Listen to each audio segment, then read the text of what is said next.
I have a question. Do you want to know everything? 2,300 years ago, Alexander the Great attempted to gather all the information in the world. During the Ptolemaic era, all the ships that docked in Alexandria were required to turn in books to be copied by scribes. So whatever information they had with them, they turned it in to the local scribes to be copied. The copies were returned to the ships, and the scribes, they kept the originals. Included in the Alexandrian Library, knowledge, a calculation of a round earth, accurate within a few miles, by the way. Heron of Alexandria invented the first known steam engine. That's right. As time went on, the library suffered from political changes and was eventually defunded.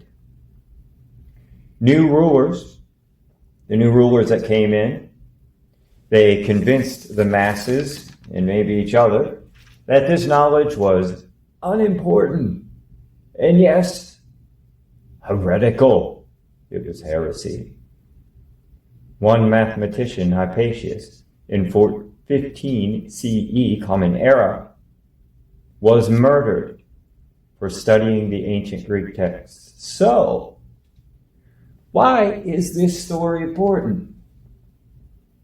How is it important to us today? It is important because political trends and propaganda were victorious over knowledge and truly effective science and spirituality, wisdom and psychology.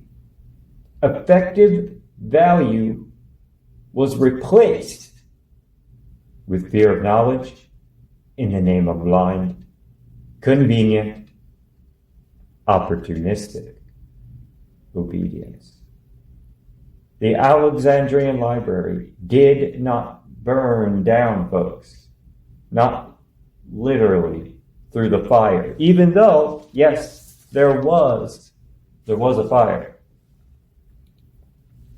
It was destroyed by something far more dangerous. Opportunistic rulers who do not want knowledge in the hands of the people. Propaganda and false light.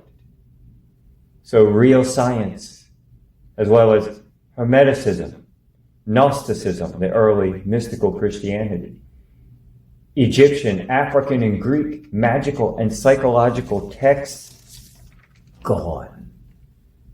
Not through physical flame, but burned away by the fire that the fear generated, by false light. Eventually it lost funding. That's actually how the Alexandrian Library, scholars agree, vanished.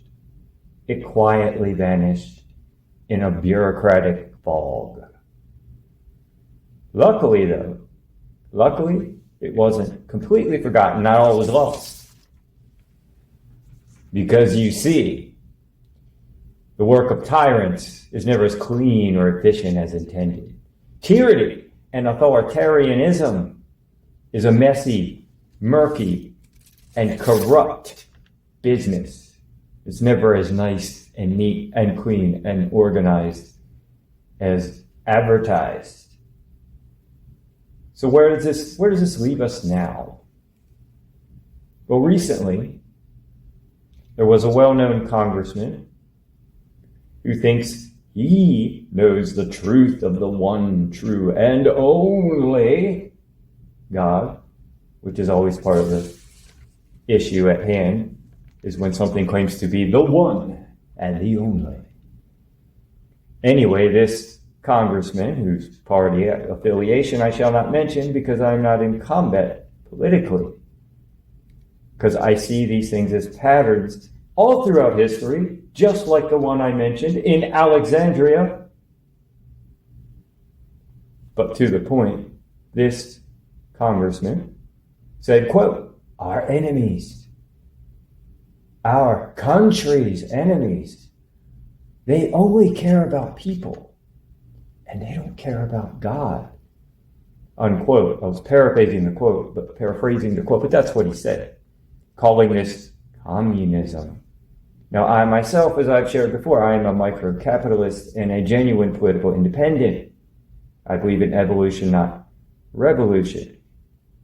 But for the record, this congressman left out, as they often do, one very, very important revelation.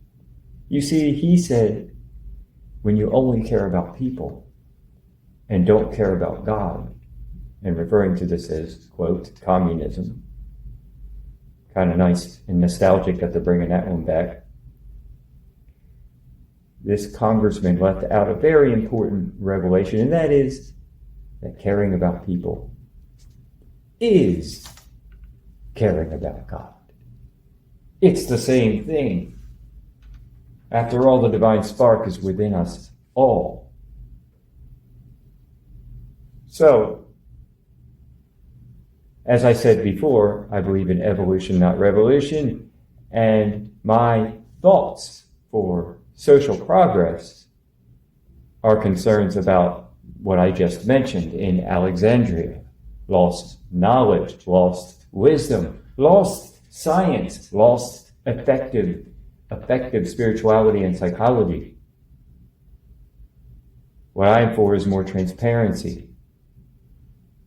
I am for forms of alternative funding, of which I'm doing it. I'm making allies now because I plan to run for political office in a couple of years. It's not right now.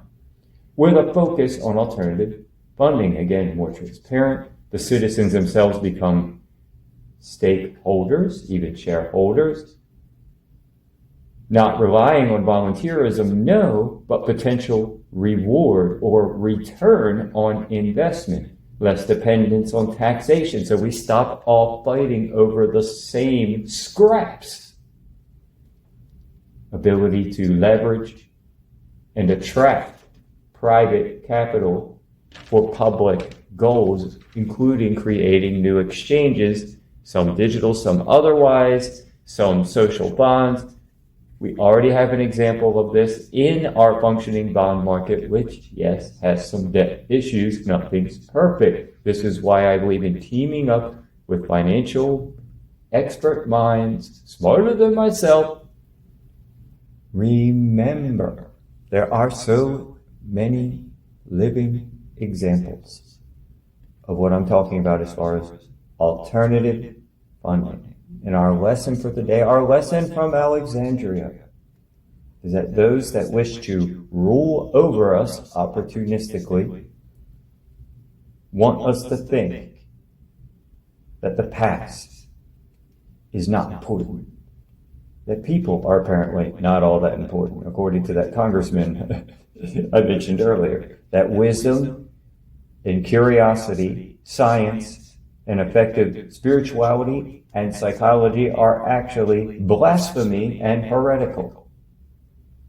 And remember this, that those of us who are disciplined, those of us who have internal systems built, those of us who are automatic in such a way, are much more difficult to rule over with an iron fist. From my new home in the mountains, Hagerstown, Maryland, from the Washington County Library, I'm Daniel Michael with Warrior Seed. Meditation is a weapon. Thank you. Have a beautiful evening.